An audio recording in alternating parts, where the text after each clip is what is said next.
Halo YouTuber, ketemu lagi dengan saya Irianti di acara Ngos-Ngosan, ngobrol santai dan seru bareng Irianti, di mana di sini saya membagikan tentang life story dan life lesson atau cerita-cerita kehidupan dan pelajaran cerita kehidupan.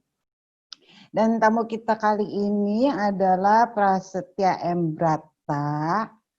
Dia adalah trainer neurosemantik, expert, lulusan luar negeri, ya. Beliau ini tadinya itu loh, udah tinggi banget jabatannya. Jadi direktur or whatever gitu deh di perusahaan terkemuka. Tapi entah kenapa ditinggalkan semua dan memilih jadi trainer yang masuk kategori pengembangan diri ya mungkin. Dan orangnya di mana? Oh, udah nongol tuh dia sekarang. Ya, YouTuber inilah yang namanya Prasetya M. Brata. Dengan komunitasnya namanya provokasi, orangnya suka memprovok aku.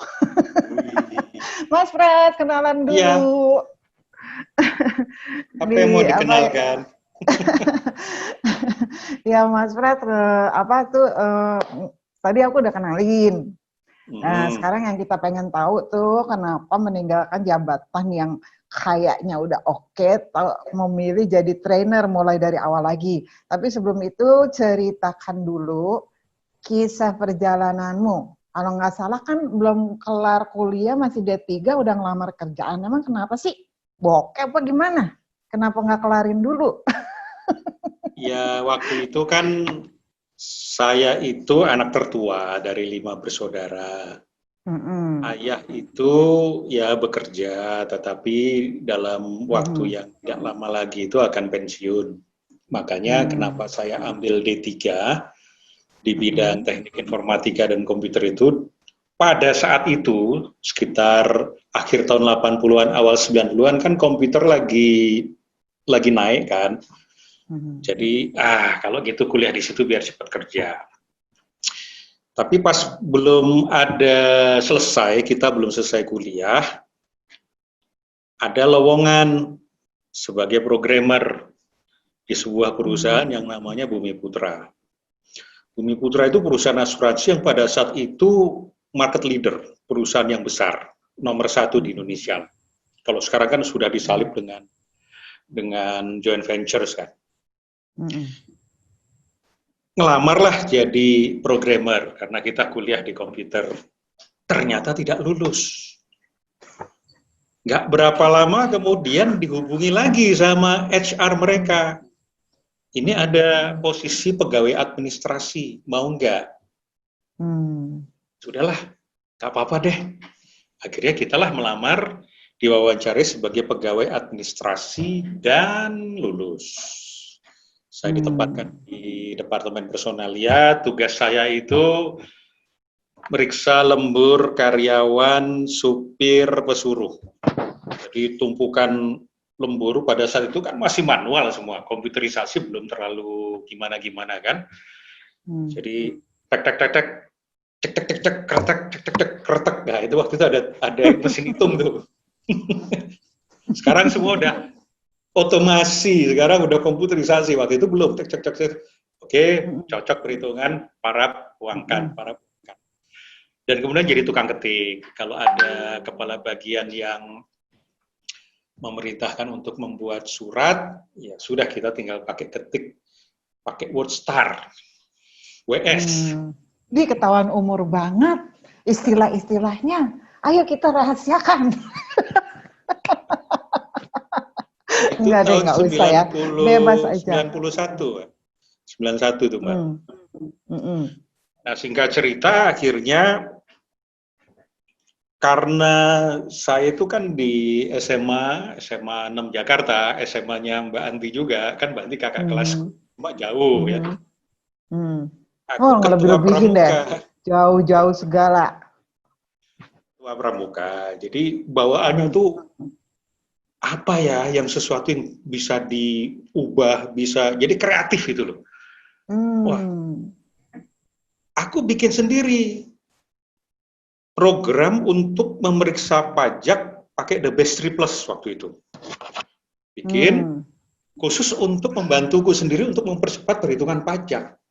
Oh, memudahkan hidup sendiri ya? Memudahkan hidupku sendiri, bukan untuk perusahaan, untuk hidupku sendiri waktu itu. Bisa itu, ya sudah. Ternyata diperhatikan sama bos. Kamu kok bisa bikin kayak gitu ya? Nah, mulailah akhirnya mendapat semacam trust dari bos. Kemudian aku nggak kebagian meja, gimana cara bikin meja. Aku lihat ada kardus arsip 2, ku tumpuk, ku pakein, apa ini Mbak namanya? Kayak selotip besar.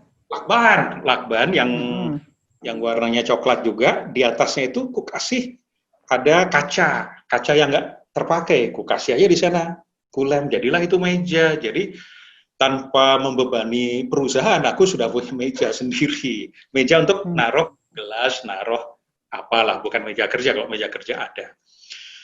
Nah, kemudian mulai kalau ada kegiatan, kumpul-kumpul, sekedar acara apa, tiba-tiba diminta baca doa, lah karena di SMA 6 kan juga wakil ketua rohis.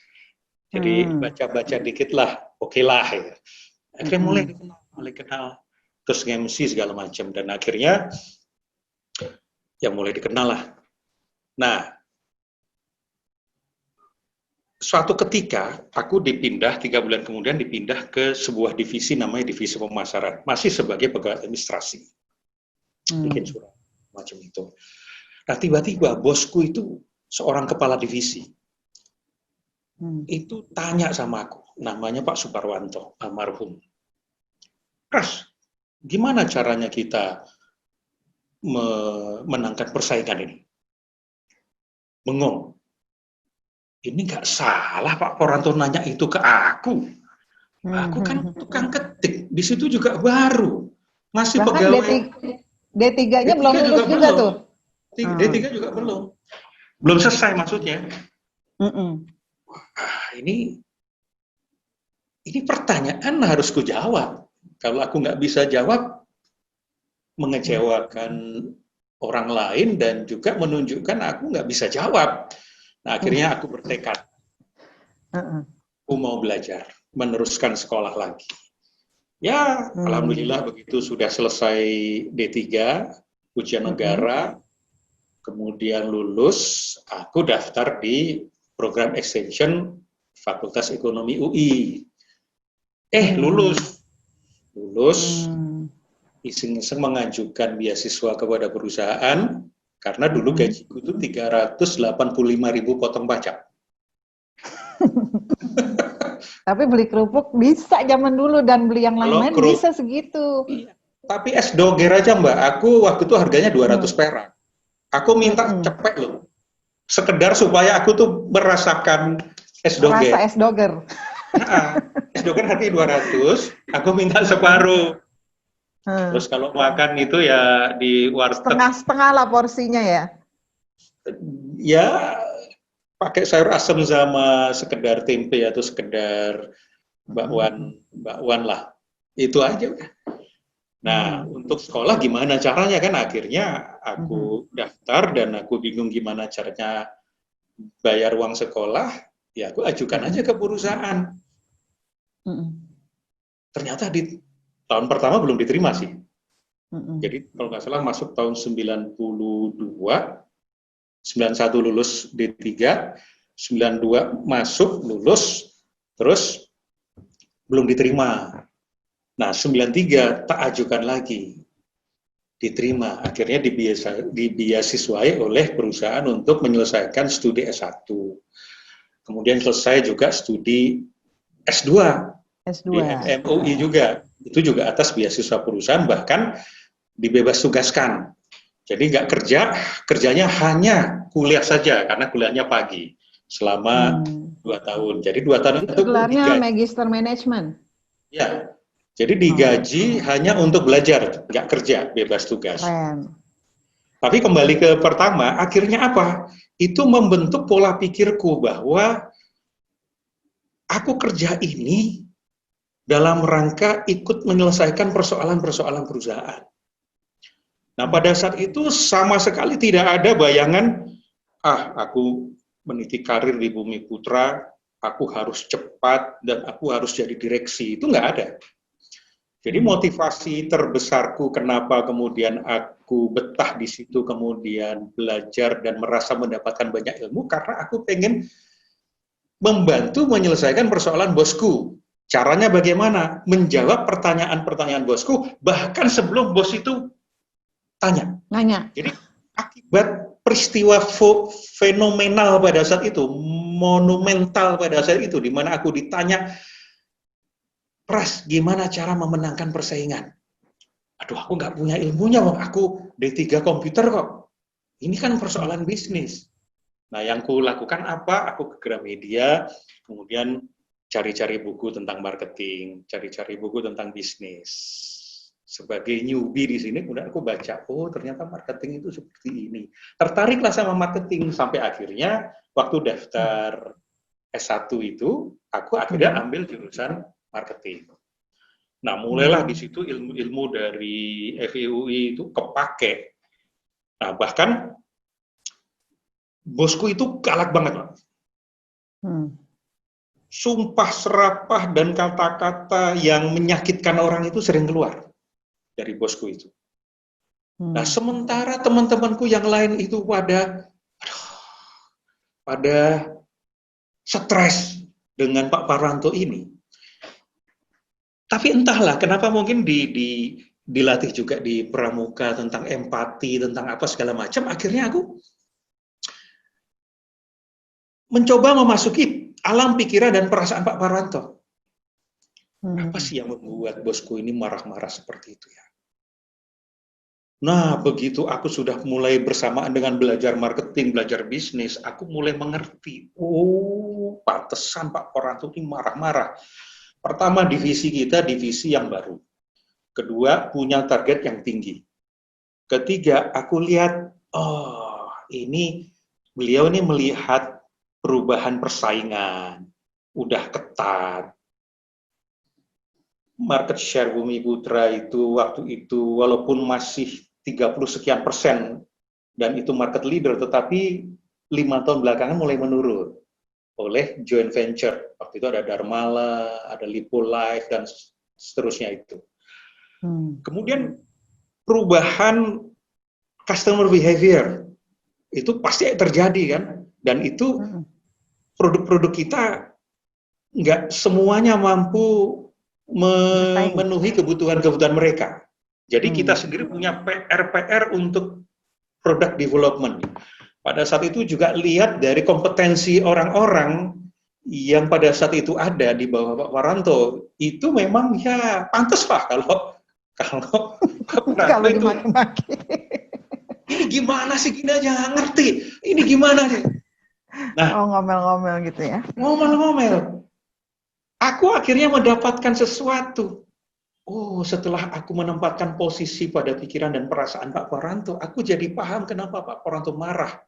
Sehingga ketika beliau memang marah di sebuah forum atau di kantor, teriak-teriak atau bicara keras, aku seperti bisa menangkap apa harapannya.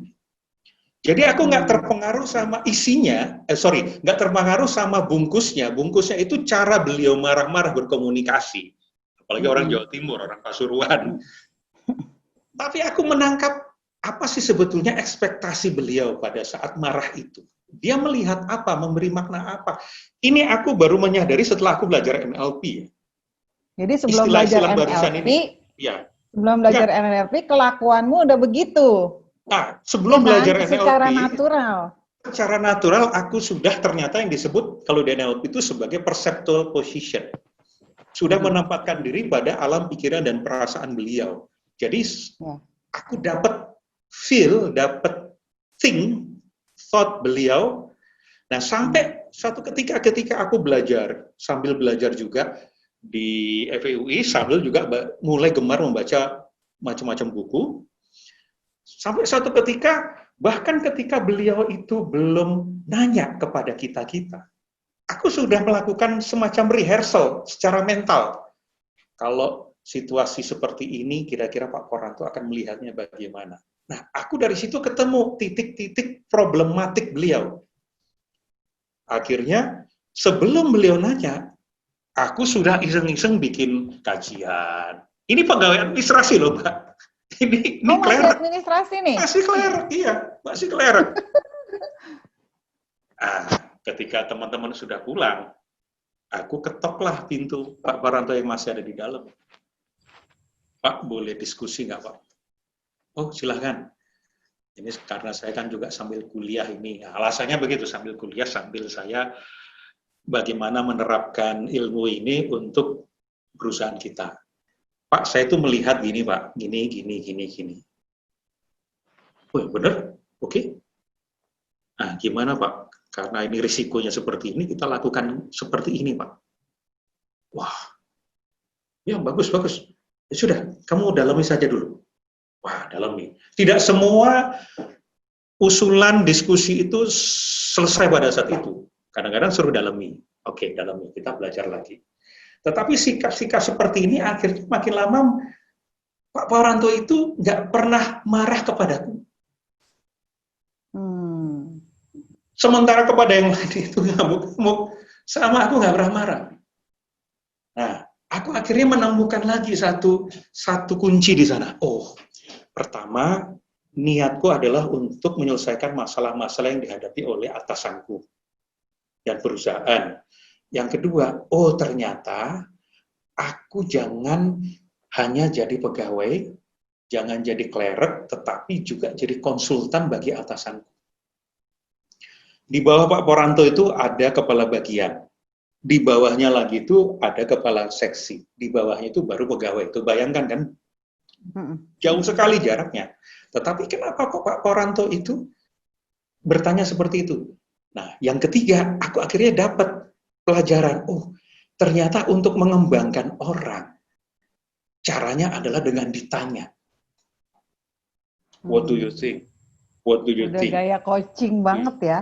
Iya, walaupun seperti itu, ternyata itu adalah hal sederhana yang mungkin Pak Poranto sampai meninggal itu nggak pernah tahu bahwa itu adalah momentum besar bagi diriku. Ya singkat cerita, akhirnya karena kebiasa analisis segala macam, ketika ada posisi-posisi yang lebih tinggi, akhirnya aku yang dipilih. Maka setiap jabatan yang kulalui, aku selalu menjadi pejabat termuda. Jadi setelah di atas kepala seksi itu kan namanya pejabat yang paling bawah lah ya. First line pejabat. Itu sudah yang paling muda. Kemudian jadi kepala bagian yang paling muda. Setingkat kepala departemen paling muda. Setingkat anak perusahaan, pimpinan anak perusahaan juga paling muda. Mas Pras, sorry aku potong. Pada saat kayak gitu seolah-olah kan jadi seolah-olah nih bisa dari persepsi orang lain, Mas Pras itu kayak anak kesayangannya Pak almarhum itu ya, siapa tuh? Pak Pramono apa tadi namanya? Suparwanto. Suparwanto, ngarang.com. Nah, nggak pernah dimarahin, ya kan? Terus dapat sekolah, apa segala. Nah, gosipnya, aku sih nggak pernah kerja kantoran. Gosipnya katanya di kantoran kan suka orang ngiri-ngirian, suka sikut-sikutan. Apakah benar itu tuh? Dan apakah terjadi juga sama Mas Pras? Dan bagaimana menyikapinya kalau ada? Benar sekali, mulai dari aku klerek sampai aku akhirnya jadi direktur pun, itu selalu ada orang yang berusaha untuk menghambat kita. Itu selalu ada. Nah, pada saat aku misalnya, bukan aku nggak pernah dimarahi Pak Poranto ya, aku pernah didiamkan oleh Pak Poranto selama 1 tahun. Akibat kesotoyanku juga. Jadi cara beliau marah kepadaku itu bukan ngomel, tapi mendiamkan, dan itu lebih berbahaya daripada ngomel. Iya, silent treatment kan sadis loh. Eksistensi kita seolah-olah nggak ada kan? Iya. Nah, artinya apa? Artinya di dalam perjalanan karirku pun aku juga melakukan kesalahan-kesalahan. Bukan kesalahan yang yang kriminal, bukan. Ini hanya sekedar miskomunikasi atau tidak sesuai dengan harapan atasan. Ya, nggak perform well lah gitu ya. Ya.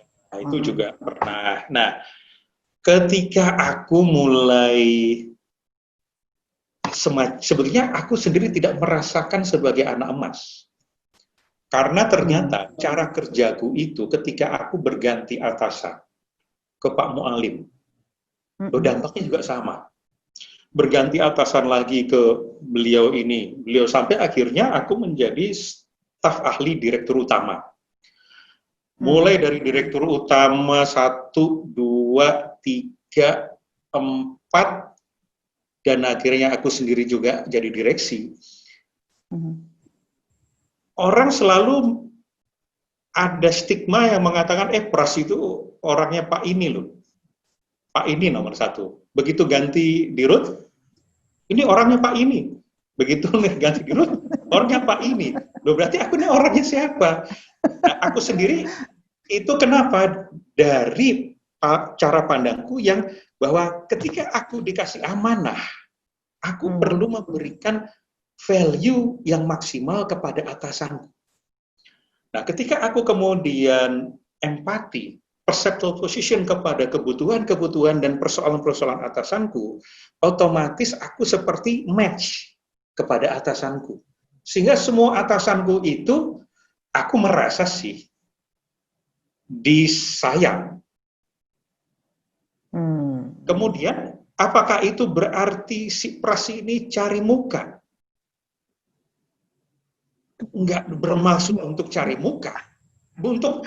Aku itu enggak bermaksud untuk aku naik pangkat, enggak. Tetapi aku ini bagaimana caranya setiap ada permasalahan dari atasan itu aku bantu selesai. Aku menjadi bagian dari problem solving, bukan menjadi problem. Bahkan nggak bisa memecahkan masalah misalnya. Aku pengennya jadi problem solver, bagian dari problem solving. Makanya dibutuhkan apa? Dibutuhkan ilmu, belajar sana-sini, gemar banget ikut seminar, baik yang minta perusahaan, maupun akhirnya aku seminar secara mandiri karena itu penting buat aku misalnya. Jadi ternyata politik, kalau orang melihat aku bermain politik, adalah bukan politik cari muka, tetapi politik prestasi kalau menurut aku ya. Aku melihat, walaupun aku melakukan pendekatan seperti itu, tetapi kalau hasilnya nggak sesuai dengan harapan beliau-beliau ini, ya percuma juga toh. Yeah. Gimana sih, si Pras ini emang inisiatifnya tinggi, memang kreatif, tapi semua saran-sarannya itu nggak work semua, misalnya. Ini gimana saya dikasih tugas ini, kok banyak banget kesalahannya. Pasti besok-besok beliau-beliau ini nggak trust sama aku, karena trust itu kan fungsi dari 2 hal, watak sama skill.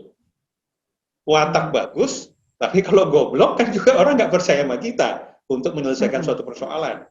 Skill bagus, tapi wataknya buruk, culas, suka nipu, egois, songong, nah itu juga nggak akan dapat kepercayaan. Dari 2 hal ini yang aku berusaha belajar untuk penuhi.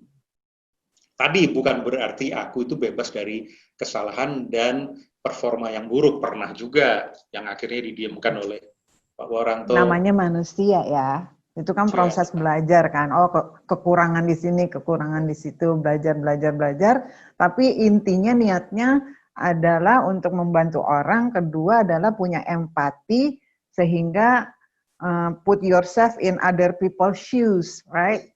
Yang gimana sih dia maunya apa sih, gimana perasaannya, sehingga Mas Pras jadi mengerti gitu. Intinya 2 itulah kesuksesanmu itu dah ya, waktu sampai jadi direktur. Nah, sekarang sesuai tema nih, setelah jadi direktur, kan udah asik tuh, termuda, kesayangan. Itu tuh malah keluar, kumaha tuh maneh? Itu gini, akibat tahun 93 itu ditugasi pertama kali untuk mengajar pegawai-pegawai baru. Disitulah aku punya pengalaman sebagai trainer. Sambil tahun 93 itu aku masih jadi clerk, karena aku bisa ngetik 10 jari, kemudian aku kalau bikin surat itu bahasanya itu sesuai EYD, karena aku beli buku EYD dan korespondensi di Gramedia, aku baca-baca dan aku praktekkan. Akhirnya aku dianggap piawai dalam hal korespondensi. Nah, sehingga aku diminta mengajar. Mulailah di situ pengalaman sebagai internal trainer. Nah, ketika tahun 2005 aku ditugasi sebagai pimpinan yayasan setingkat anak perusahaan yang membawai sekolah tinggi ilmu ekonomi, itu berarti bawahanku, bukan bawahanku lah, aku kan ketua yayasan, ketua ST-nya itu profesor. Dan kemudian lembaga ini juga adalah lembaga pendidikan dan pelatihannya Bumi Putra, dan juga melayani umum. Akhirnya aku mulai menjadi public trainer. Aku juga mengajar di perusahaan-perusahaan lain. Nah, disitulah kemudian aku mulai punya pengalaman sebagai public trainer. Ngajar apa tuh kontennya? Sekitar 2005 itu yang ngajar tentang motivasi, ngajar tentang... Oh, udah motivasi ya? Udah, loh, ketika Gladian Kepemimpinan OSIS SMA 6, aku kelas 2 SMA itu sudah suruh ngajar motivasi loh Mbak, di anak kelas 1, di Gladian Kepemimpinan OSIS. Jadi tahun 85... Aku pikir karena Magister Management ngajarnya tentang marketing and everything gitu, ternyata motivasi. Ada motivasi, ada juga kebetulan kalau di internal perusahaan kita ini semua diwajibkan mempunyai atau melalui sebuah program yang disebut dengan leadership. Aku lupa nama lengkapnya itu, tapi itu tentang leadership. Dan ketika aku menjadi peserta, ternyata itu sangat menggembirakanku dan menggairahkanku kalau bicara tentang leadership. Akhirnya kalau kemana-mana juga tentang leadership. Nah, kebetulan pada saat 2005 aku ditugaskan di namanya Yayasan Darba Bumi Putra, itu keadaan SDM di sana nggak punya kompetensi. Akhirnya aku tata, aku bagi-bagi tugas, coba kamu dalami tentang emosi, kamu tentang komunikasi, kamu tentang sales. Aku sendiri tentang apa ya, aku tertarik di pikiran manusia. Akhirnya aku cari NLP. Maka disitulah saatnya akhirnya aku belajar NLP. Dan ketika membawa ke perusahaan-perusahaan lain, yaitu kombinasi antara NLP, hipnosis, leadership, itu udah jadi satu paket lah. Blend, kemudian diajarkan juga ke perusahaan lain dan ke dalam perusahaan Bumi Putra sendiri.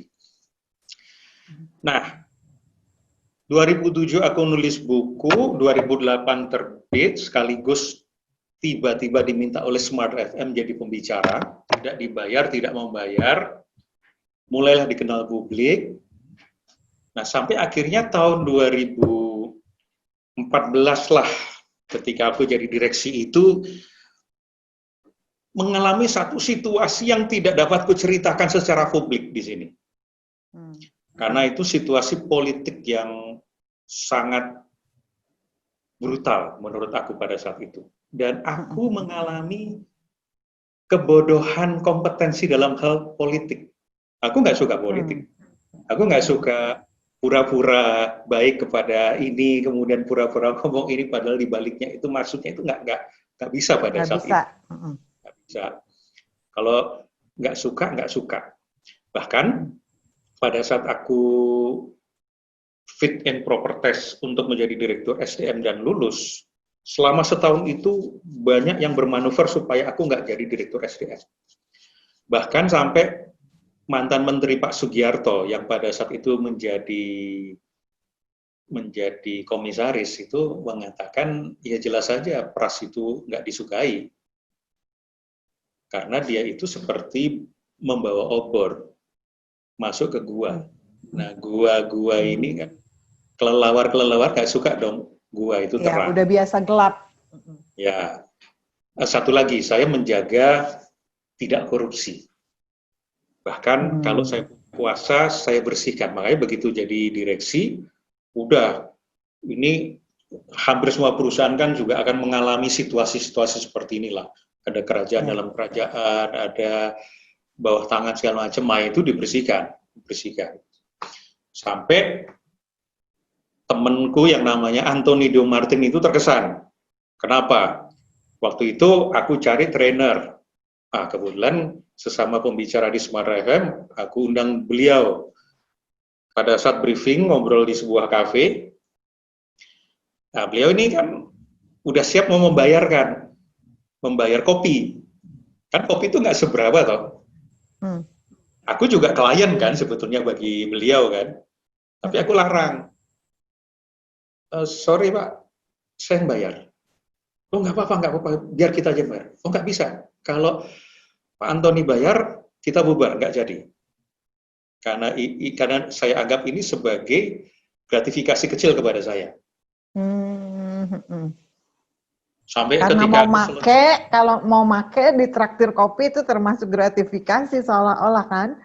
Ya, di persepsinya Mas Pras. Definisiku. Jadi aku nggak mau punya ketergantungan, nggak mau dibajak secara emosi kepada siapapun untuk membalas budi, sehingga decision-nya clear. Betul-betul karena programnya, karena kualitasnya, karena harganya dan seterusnya. Sampai setelah sekian lama keluar dari direksi, diundang sama Anthony Dio Martin di siarannya. Dianggap karena saya terkesan sekali dengan peristiwa itu. Peristiwa betapa kita menjaga apa yang jadi hak kita dan apa yang jadi bukan hak kita. Apa yang integritas, apa yang bisa meracuni. Itu kita jaga. Nah, akhirnya keputusannya pada saat itu begini. Ini situasinya sudah cukup berbahaya bagiku dan keluargaku. Kemudian aku sudah punya kesiapan. Kesiapan apa? Kesiapan kompetensi sebagai trainer. Tahun 2011 juga sempat ikut Certified Meta Coach. Jadi sudah punya kompetensi sebagai coach. Kemudian aku sudah punya brand sebagai The Indonesian Mind Provocator ala Smart FM Network. Kemudian aku sudah punya buku juga, artinya secara brand itu sudah siap. Secara market juga sudah siap, karena sudah kubangun sejak sebelum-sebelumnya. Nah, karena merasa siap, akhirnya aku tinggal minta izin istriku, minta izin ibuku, kemudian kita kalkulasi. Kamu punya pendapatan secara amannya berapa ini? Ke istriku Uti ya. Oh, dia punya gaji sekian. Oke, kalau aku nggak, katakanlah selama setahun ini nggak punya pendapatan sama sekali, masih aman nggak? Masih. Ya sudah, dengan mudah aku mengajukan surat resign. Karena sudah ready. Jadi kata kuncinya adalah readiness. Seandainya aku nggak siap di sektor kaki sebelah ini, mungkin pertimbangannya akan masih sangat panjang. Itu yang terjadi. Ready itu termasuk hubungan dengan ibu dan istri ya? Ibu dan istri setuju kan? Itu termasuk readiness juga dong? Iya, karena tanpa kerelaan dari beliau, itu bisa jadi keputusanku ini kekuatan spiritualnya masih kurang. Karena kan aku kepala keluarga. Aku punya istri sebagai pasangan yang juga membangun rumah tangga ini. Punya ibuku yang masih ada, yang tiap bulan ku kasih sekian rupiah kepada beliau. Nah, itu pun menarik. Nanti setelah aku resign, aku bertekad untuk tetap memberikan jumlah yang sama ketika aku memiliki gaji, kalau secara totalnya ratusan lah. Sampai ibuku sendiri bilang, Pras, kalau kamu udah nggak ada, udahlah nggak ngasih duit juga nggak apa-apa ke ibu. Oh, tenang aja Bu, pokoknya tiap bulan ibu akan terima segitu.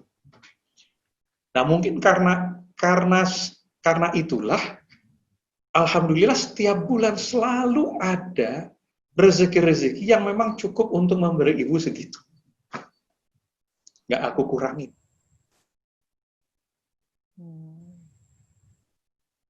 Jadi berkah ibu ya, rezeki ibu lewat Mas Pras. Rezeki ibu lewat aku atau justru rezekiku itu lewat ibuku, lewat doa-doa dan keriduan ibuku. Bisa, benar-benar. Iya, itu benar banget. Ada orang yang, aku punya teman, potong sebentar ya cerita. Jadi temanku itu, dia waktu itu membiayai adik-adiknya kuliah. Dia membiayai adik-adiknya kuliah, dia tuh selalu ngomel gitu ya, maksudnya, aduh kuliah adik gue nggak selesai-selesai, terus gue pengennya adik gue tuh sambil kuliah ya kerja-kerja jadi nggak semua uang yang dia dapat tuh memang habis untuk adik-adiknya gitu. Dapat habis. Akhirnya adiknya lulus, dapat kerjaan, udah. Dia nggak dapat lagi loh. Dia pikir dia kan bakalan dapat, wah udah deh tanggung jawab aku udah selesai, adikku udah berhenti, udah kuliah, udah kerja, selesai kuliah, udah apa, tanggung jawabku udah selesai, semua aku bisa menikmati gaji, ternyata nggak ada. Dia tadinya bintang iklan, sering dapat iklan, pada saat adik-adiknya udah nggak butuh dia secara finansial, dia nggak dapat. Gitu. Mirip sama kejadianku waktu aku jadi pegawai administrasi gaji 350.000. Aku punya khayalan begini, nanti kalau jadi kepala seksi gaji 800.000 pada saat itu loh ya. Wah ini aku mungkin akan merasa lebih kaya dari sebelumnya. Apa yang terjadi? Begitu aku jadi kepala seksi, kebutuhan-kebutuhan juga meningkat. Bapakku mulai sakit. Sekian tahun kemudian, nanti kalau aku jadi kepala bagian mungkin akan leluasa. Apa yang terjadi? Bapakku sudah mulai rajin ke rumah sakit. Dia kenapa? Begitu juga ketika, nanti jadi kepala departemen. Begitu sampai di posisi kepala departemen, itu selalu saja penambahan gaji itu untuk membiayai sakitnya Bapak. Sampai akhirnya beliau wafat. Jadi ya ternyata waktu itu memberikan meaning kepadaku. Rupanya rezeki-rezeki yang dititipkan kepada kita itu dia punya misi. Nah, temukan misi itu, jangan sampai dia tertahan oleh kita. Kita penghambat misi sang rezeki itu. Nah, itu sampai sekarang aku percayai. Makanya aku tetap berkomitmen kepada ibuku. Sebulan sebelum aku resign jadi direksi, aku terima 6 batch training yang diselenggarakan di Sabtu Minggu. Kan asik ya, di luar jam kerja kan. Dengan nilai 240 juta. Tahun segitu. Begitu aku resign jadi direksi, selama 1 tahun tidak ada order sama sekali.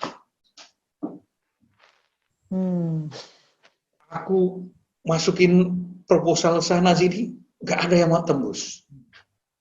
Ada sesekali justru itu yang datang, telepon. Pak Pras, bisa minta ini? Ya, tapi itu nggak sebesar yang dulu. Nah, itu kan semacam gila ya, ini ada apa ini berarti? Apa sesungguhnya? Berarti nggak boleh klaim hasil kerjamu, tetapi dikasih sama Yang Maha Kuasa. Kita persiapkan diri. Kali ya, itu kalau dari persepsi aku. Aku biasanya itu. Gitu, jangan dari pengalaman-pengalaman hidupku gitu, setiap aku klaim, aku mendapatkan klaim-klaim deh sono, nggak terjadi gitu. Pada saat aku surrender, ikhlas aja, lakukan baru gitu. Kalau aku nggak tahu Mas Pras, meaningnya Mas Pras apa tadi mau nyebutin? Suatu misteri bagiku pada saat itu, kenapa sebelum aku resign ketika aku masih bersama di korporasi. Bersama korporasi itu sering sekali order di luar jam kerja atau bisa aku lakukan ketika aku cuti atau malam hari. Tetapi setahun setelah aku resign itu sama sekali tidak ada.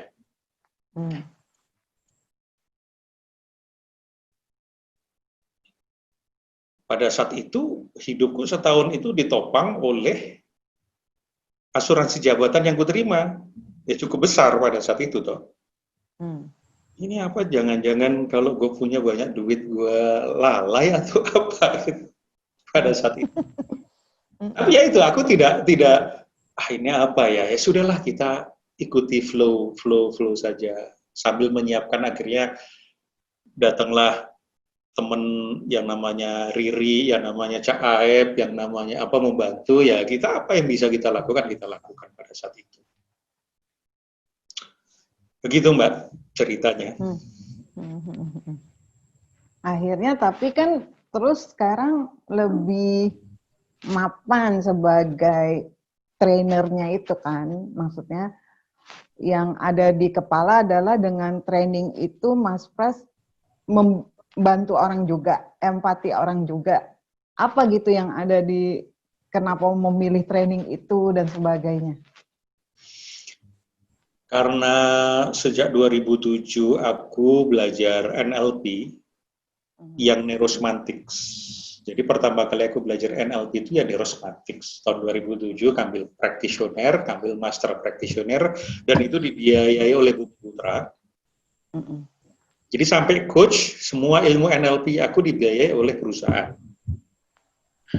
Nah, karena sudah masuk sebagai kompetensi intiku, maka ketika aku training pun juga training yang terkait dengan NLP, terkait dengan leadership, terkait dengan komunikasi, semua yang kumiliki lah. Nah, sampai akhirnya mulai lebih mendalami, punya kesempatan lagi untuk mendalami. 2014 aku resign, 2016 akhirnya aku punya kesempatan menjadi certifying neurosemantics trainer.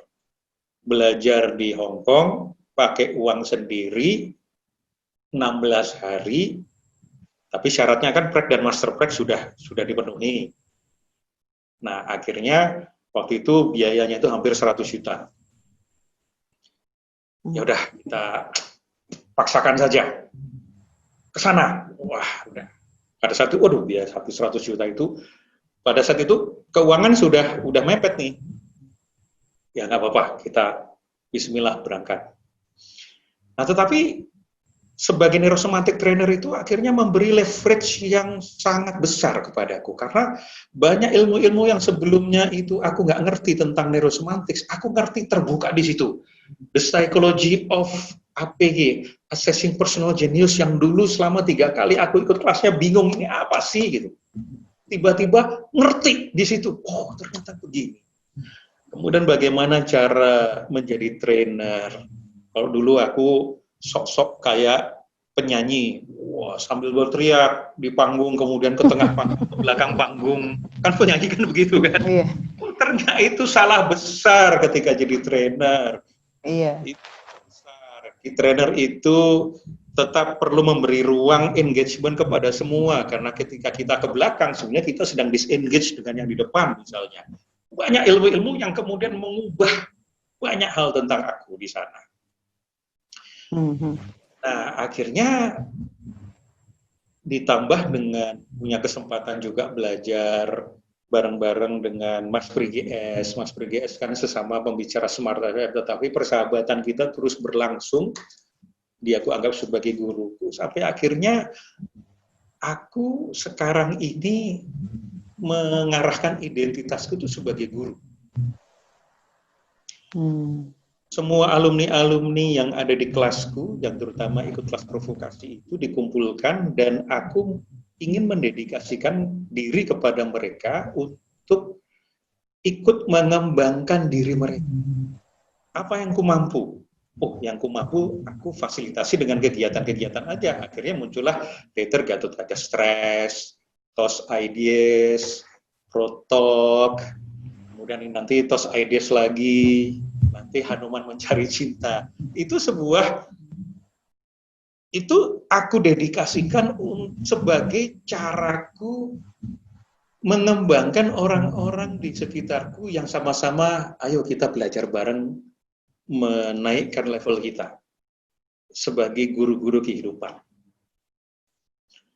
Jadi misiku sekarang lebih banyak ke sana, meskipun misi-misi cari uang dengan training juga tetap berjalan juga. Ketika sebelum pandemi, ya aku termasuk yang berhonor tinggi. Ya boleh dibilang, ya kayak gini deh. Aku mengeluarkan uang hampir 100 juta ketika ikut NS Trainer di Hong Kong. Beberapa bulan kemudian, 3-4 bulan kemudian, aku dapat training 1,5 hari, nilainya 120 juta. Selesai, balik modal kan. Secara offline, harga-harga trainingku ya belum semahal Mario Teguh atau semahal Tung Desem Harikin misalnya ya. Tetapi itu dianggap cukup berat. Nah, ketika pandemi, apa yang terjadi? Semua kan bubar. Cara-cara lama bubar. Kemudian aku belum tahu gimana caranya bikin kelas online. Akhirnya belajar, ikut kelas ini, untuk memperhatikan, oh begini tuh caranya. Oh begini tuh, ikut belajar sana sini, ikut kelasnya Mas Andra Donata, teman kita itu kan, tentang bagaimana memfasilitasi Zoom. Oh ternyata seperti ini. Nah kemudian aku punya idealisme juga, kelas-kelasku ini nggak mau lebih dari katakanlah 300.000. Itu saja sudah dianggap mahal oleh beberapa orang. Nah ketika beberapa temanku yang dulu di bawahku, loh kok ini kok nekat ya? Loh kok sekarang menerapkan harga segini? Nah aku tetap menerapkan harga yang mudah dijangkau oleh mereka. Relatif banyak orang mampu lah masih. Ya. Karena sekarang sebanyak-banyaknya orang bisa terpapar ilmu-ilmu yang aku. Jadi intinya menolongnya di mana sih dengan neurosemantik itu, Mas Pres? Kita nggak usah ngomongin kontennya, tetapi kalau orang mengerti neurosemantik, what they gonna get for their life? Apa benefitnya bagi hidup dia gitu? Mas Pras kan punya niatan membantu dari dulu. Apakah sudah tercapai itu dengan kau menjadi trainer? So far dari alumni-alumni itu ada progres yang menggembirakan. Jadi banyak yang japri, saya sekarang begini, saya sekarang mampu begini, saya sekarang begini. Itu menggembirakan. Kalau yang nggak lapor, ya nggak tahu apakah mereka dapat manfaat atau tidak. Nah, apa yang bisa dilakukan oleh neurosemantik? Neurosemantik itu adalah pengembangan dari ilmu NLP. NLP itu adalah manual of brain. Jadi bagaimana kita beroperasi sebagai manusia. Maka dengan mempelajari NLP atau neurosemantik itu artinya kita memahami tentang diri kita sendiri. Bagi saya, ketika saya memahami tentang diri saya sendiri, saya semakin dekat kepada Tuhan. Saya bahkan terbantu oleh neurosemantik menjelaskan banyak hal tentang ayat-ayat di Quran. Ketika kemarin puasa, saya membaca kembali surat Al-Baqarah 1-13, itu saya mind blowing di sana. Gila. Ini toh ternyata yang dimaksudkan. Ayat ini dikaitkan dengan pemahaman kita tentang alam pikiran sendiri yang kita pelajari dari neurosemantik. Nah, rupanya kalau kita belajar neurosemantik, kita akan lebih memahami siapa diri kita, sehingga kita dapat berjalan di muka bumi ini tidak lagi pada posisi korban, karena seringkali kita menjadi korban dari pikiran kita sendiri, dari keyakinan-keyakinan lama kita sendiri, dari makna-makna masa lalu yang kita hidupi di dalam diri sendiri, trauma-trauma masa lalu yang kita hidupi sendiri. kita menjadi korban. Kita bekerja, berprestasi, siang malam, tapi kok rasanya kering. Kita seperti zombie. Kita kok bekerja seperti binatang ekonomi. Tapi kita sebagai khalifah. Jadi neurosemantik buat saya menjembatani antara Quran dengan kehidupan saya. Bahwa di Quran itu kita diminta menjadi khalifah. Bagaimana kita beroperasi sebagai khalifah itu diterangkan di neurosemantik. Sehingga kita mampu, bukan hanya kita tahu, bukan hanya kita iman, tetapi kita bisa doing. Karena ada gap antara knowing dan doing. Nah, neurosemantik membantu kita untuk ejawantahkan. Wah, ejawantah itu bahasa Orde Baru banget ya buat kita ya. Mewujudkan, mengoperasionalkan. Seringkali kita tahu bahwa kita ini khalifah, tapi kita tidak beroperasi sebagai khalifah. Kita tahu bahwa kita ini pemimpin, tapi kita justru beroperasi sebagai korban, bukan sebagai pemimpin. Nah, neurosemantics adalah bagaimana kita mampu memahami diri kita, berkomunikasi dengan diri kita dengan tepat, memimpin diri kita, komponen-komponen hidup, instrumen-instrumen hidup yang diberikan Tuhan kepada kita berupa pikiran, panca indera, fisik, akal, emosi, yang selama ini kita banyak jadi korban emosi kita sendiri, jadi korban pikiran kita sendiri, kita dijajah oleh pikiran dan perasaan kita. Kita sekarang bagaimana kita mengelola alat hidup, instrumen hidup itu, supaya kita menjadi khalifah, ada misi hidup. Nah, gimana? Kemudian berkomunikasi dengan orang lain dengan lebih efektif. Kita dengan kayak tadi itu, ternyata kemampuan saya memahami alam pikiran Pak Suparwanto itulah yang diajarkan juga di neurosemantik. Jadi bagaimana memahami kata-kata orang? Kalau kata-kata orang seperti ini, kata-kata ini menyimbolkan, itu mengindikasikan ada apa di alam pikiran dia. Alam pikiran dia itu berasal dari referensi-referensi mana. Dan itu dia punya harapan apa. Itu menentukan bagaimana cara dia berucap dan bertindak dan menentukan hasilnya. Jadi kita nggak tertipu dengan kata-kata orang. Kita waspada, ini kata orang ini maksudnya apa ya? Jangan-jangan behind the scene daripada yang diucapkan dan diaurakan gitu, mengerti di belakangnya ya. Karena kan pengucapan dan sebagainya itu dipengaruhi oleh pendidikan, ya nggak, kebiasaan lingkungan, padahal bukan itu yang dimaksud. Makanya orang kan kadang-kadang suka ngomong, udah ngomong gini-gini terus orangnya marah, bukan itu maksud gue, gitu. Padahal ngomongnya itu, gitu. Ya kan, suka gitu kan. Jadi Mas Wallace dengan atau kebalikannya, orang ngomong apa ya kita langsung menangkap dan memberi makna berdasarkan map kita sendiri. Asumsi kita. Asumsi kita, padahal bukan itu maksudnya. Iya, ya sama-sama lah, vice versa. Jadi gitu. Tapi pernah nggak Mas Pras, katakanlah dengan gampang kata-kata label sederhananya, kan jadi bisa ngebaca pikiran orang gitu kan ya, maksudnya apa behind the scene-nya. Nah, pernah nggak ketemu orang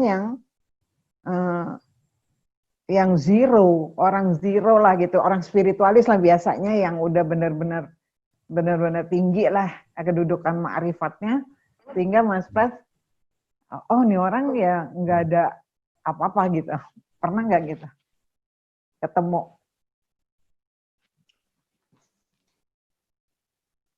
Orang ini saya temukan, dan bagusnya dia itu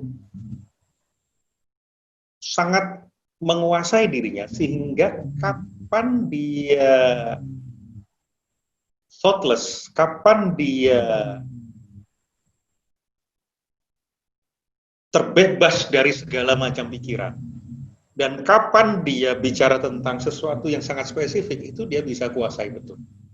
Namanya Gus Dur. Bener.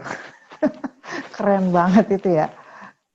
Coba, ketika saya belajar tentang neurosemantics, kemudian saya belajar di neurosemantics itu ada lapisan-lapisan makna. Ada yang namanya neurological level, ada yang namanya matrix of thinking, matrix of life. Gus Dur itu telah memiliki frame tinggi, yaitu apa? Frame humor. Ketika kita sudah mampu berhumor dengan kehidupan, ketika kita sudah tidak di penjara oleh sekat-sekat berpikir, sekat-sekat kategorisasi, sekat-sekat leveling berpikir, itu kalau dimetaforakan itu seperti Borobudur. Saya Muslim, tetapi saya mendapat manfaat dari metafora Borobudur.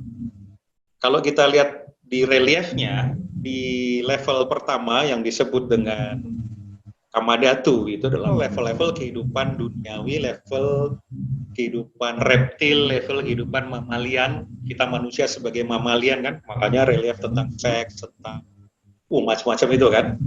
Kemudian naik kita ke level Rupa Dhatu, Kamadhatu, Rupa Dhatu, itu reliefnya sudah bicara tentang growth, tentang belajar. Jadi kalau ada piramida Maslow, kebutuhan-kebutuhan physiological needs sama security needs itu di bawah. Kalau dikaitkan lagi dengan triliun brain, otak manusia, ada otak reptil, otak mamalian, dan otak manusia, otak neokortex. Maka ini adalah seputar kehidupan kita sebagai mamalia dan reptilia. Makan, kawin, berantem, lari, dia baper.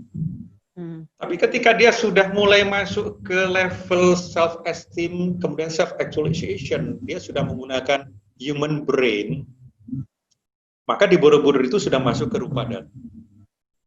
Kalau di Islam itu ada syariat, hakikat, makrifat. Di syariat itu kaitannya dengan hukum-hukum secara fisik. Bagaimana prosedur sholat, prosedur puasa, prosedur haji, dan seterusnya. Itu syariat-syariat fikih-fikih. Nah, begitu sudah sampai di level Rupa Dhatu, itu tidak ada stupa di sana. Dan bahkan kepala Buddha itu nggak ada kan. Itu artinya sudah tidak ada sekat-sekat pikiran lagi. Karena pikiran itu adalah ciptaan manusia. Kita menciptakan pikiran, makanya you are what you think. Dalam satu konteks tertentu oke, tetapi bagi konteks yang sudah memahami, you are not what you think. Because what you think is just your product. We are more than what we think. Masa kita kemudian ditentukan oleh pikiran kita sendiri? Oh tidak, kita yang menentukan pikiran kita sendiri. Makanya sudah tidak terbatas pada sekat-sekat lagi. Nah, dikaitkan lagi dengan dunia sufi. Ada seorang sufi yang mengatakan bahwa engkau akan menjadi sufi, menjadi orang saleh, ketika engkau sudah menjadi bumi, di mana semua orang itu akan berjalan di atasnya. Dan engkau menjadi seperti awan, ketika engkau menaungi semua orang yang ada di bawahnya, baik orang jahat maupun orang baik. Dan engkau seperti hujan, seperti engkau memberikan kepada siapa saja. Artinya sudah tidak lepas lagi bahwa dia agamanya apa, dia pekerjaannya apa. Orang salah itu makin tinggi, itu makin tidak lagi dibajak, dipenjara oleh pikiran-pikirannya sendiri. Nah, Gus Dur adalah orang yang mampu naik, turun, naik, di tengah, dia ngoceknya itu jago. Itu salah satu referensi lah, masih ada beberapa. Tapi memang ilmu-ilmunya tuh sama loh, ternyata di Tantra juga kayak gitu, ya kan? Bahkan di ilmu pengleakan tuh kayak gitu juga. Belajar leak, misalkan orang kan ngelihatnya negatif ya. Enggak selalu. Jadi pertama-tama memang belajarnya yang physically gitu loh, bisa rubah-rubah muka kita jadi ini. Terus level kedua udah beda lagi, level ketiga, level keempat demi baiknya, demi baiknya semua orang, udah nggak ada nafsu ego lagi, lo harus dimarahin, lo harus dihukum, lo enggak. demi baiknya apa, for a greater good tuh apa gitu. Sama gitu. Jadi aku juga suka kagum, semua ajaran ternyata esensinya mirip-mirip ya. Kayaknya orang dulu keren banget. Terus kalau orang ilmu sekarang, tentang struktur, sepertinya ini ilmu tentang struktur. Nah, NLP dan neurosemantics itu ilmu tentang struktur. Kontennya ada di agama kita masing-masing. Makanya Gus Dur itu yang tadi kita selesaikan ya. Gus Dur itu karena sudah berada pada level yang tinggi, dia mampu berhumor dengan kehidupan, dengan penderitaan. Gitu aja kok repot. Sementara kita repot, beliau itu tidak repot. Ini DPR atau TK. Nah, tetapi bagi mereka yang levelnya belum sampai di situ kan tersinggung dengan Gus Dur. Tapi kadang-kadang orang perlu tersinggung untuk mencapai sebuah level yang beda lagi. Ya. Kalau umpamanya di feeding terus, kan jadinya artinya, dia nggak tahu dia salah. Artinya Mbak Anti mampu berpikir ke tingkat yang lebih tinggi lagi, refleksif itu untuk melihat, tersinggung itu ternyata ada gunanya. Iya. Berarti sudah lebih tinggi lagi nih Mbak Anti melihatnya. Ya gitulah, hidup sama-sama aja. Baiklah Mas Pras, nggak berasa banget ya, tahu-tahu ngomong-ngomong seru-seru. Udah jam berapa nih? Udah 1 jam lebih. Wah, 1 jam lebih. Ya, terima kasih loh Mas Pras sudah hadir dan pencerahannya. Dan kalau umpamanya Mas Pras mau rangkum satu kata buat YouTubernya ngos-ngosan, kira-kira pesannya si Prasetya ini yang meninggalkan dunia gilang gemilang dengan gaji besar dan menjadi trainer, itu apa? Gilang gemilang quote and quote ya. Yang di pikiran orang-orang kan kadang-kadang suka gitu, jabatan sayang dan sebagainya. Ya, setiap kita ini kan punya waktu, kita punya usianya, kita punya durasi. Maka tempat yang paling kaya itu adalah kuburan. Karena di dalamnya itu terkubur wisdom, ide, inspirasi yang nggak sempat diwujudkan, nggak sempat dituliskan, nggak sempat disebarkan menjadi kebaikan-kebaikan orang-orang yang masih memiliki durasi hidup lebih lama. Maka kita perlu memastikan di usia-usia yang kita tidak tahu sampai kapan, selain kita memintarkan diri kita sendiri, kita perlu memintarkan orang lain. Supaya kita tidak menjadi korban dari ketidakpintaran orang lain. Supaya orang lain juga tidak menjadi korban dari ketidakpintaran orang lainnya lagi. Jadi tidak hanya memintarkan diri sendiri, tapi juga memintarkan orang. Ya seperti pendekar itu ketika keluar dari padepokan, gayanya kan kemeliti, gayanya songong, banyak gaya. Tapi setelah dia kan asam garam, jatuh bangun, terpukul, lama-lama dia akhirnya menjadi guru yang dengan kata yang hemat, gerakan yang hemat, tapi efektif. Bijaksana ya. Jadi guru. Baiklah Mas Pras, kebetulan pas azan. Kita sudahi dulu percakapan kita, wawancara kita. Semoga bermanfaat bagi Mas Pras, bagi aku, dan bagi semua pendengar-pendengar. Terima kasih sekali udah mau hadir di acara ini. Sama-sama. Terima kasih juga Mbak Anti. Salam. Waalaikumsalam warahmatullahi wabarakatuh.